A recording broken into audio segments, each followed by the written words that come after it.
আসসালামু আলাইকুম গাইস, কি অবস্থা সবার? আশা করি সবাই ভালো আছেন। আপনাদের দোয়ায় আমরা ভালো আছি। তো আজকে আরেকটা ভিডিও নিয়ে আসলাম সৈয়দপুর রেলওয়ে স্টেশন থেকে। এখন সময় বাজছে 5টা, আর এই 5টার সময় আপনার আমার সুপরিচিত চেনামুখ লোকাল রূপসা এক্সপ্রেস ট্রেনটি খুলনা থেকে ছেড়ে আসা চিলাহাটিগামী 727 সৈয়দপুর আসতেছে। তো দেখা যাক, লোকোমোটিভ কিন্তু লং রুটে আছে এবং লোকোমোটিভ কত থাকতেছে, টোটাল ভিড় কত থাকতেছে সবগুলো আপনাদের মাঝে এখন আমি দেখাবো। তার আগে বলে দিচ্ছি, এটি 1 নম্বর প্ল্যাটফর্মে ইন করতেছে।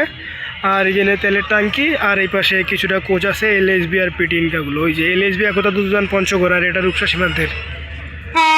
তো যাই হোক, এখন আমরা মূল ফোকাস করি 727 আপ রূপসাকে 6639 নাকি 6609।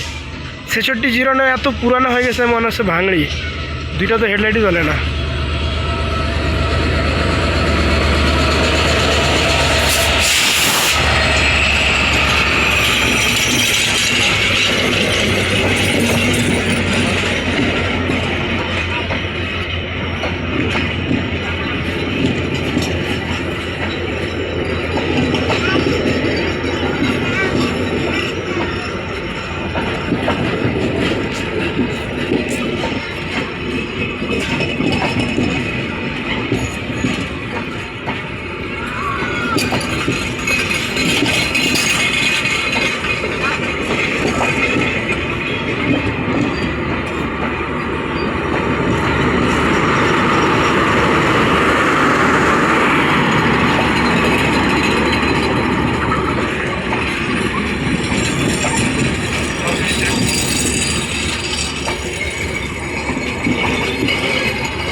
লাগেজ মানে কি রুম খালি আছে আমাদের জন্য?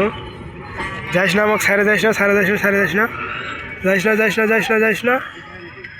একদম নাক বরাবর ব্রেক, এক হাত স্টেপ আগে। ভাবতেছি খুব তাড়াতাড়ি, যদি বাই চান্স কোনো দিনও সামনে কিন্তু ভোট ইলেকশন উপলক্ষে যদি ট্রেনে 11-12 তারিখ তো ট্রেন বন্ধ, যদি ভিড়ভাড় প্রচুর হয়, যদি জায়গার অভাবে কেউ থাকে, তাহলে এই জায়গাটা বেছে নিতে হবে, তাছাড়া কোনো উপায় নেই। জায়গাটা হেভি কমফোর্টেবল। খুলনা থেকে যদি আমরা চিলাহাটি যাই তাহলে একদম পিছনে থাকবো, বাট যদি আমরা চিলাহাটি থেকে খুলনা যাই তাহলে আমরা সামনে থাকবো। তো যাই হোক, এটি ছিল 727 আপ রূপসা 6609 লোকোমোটিভ নিয়ে আসছে। পরবর্তী স্টপেজ দিতেছে নীলফামারী জেলা। দেখা হচ্ছে আবার পরে কোনো ভিডিওতে আপনাদের সাথে। ততক্ষণ পর্যন্ত ভালো থাকেন সবাই, সুস্থ থাকেন, আল্লাহ হাফেজ।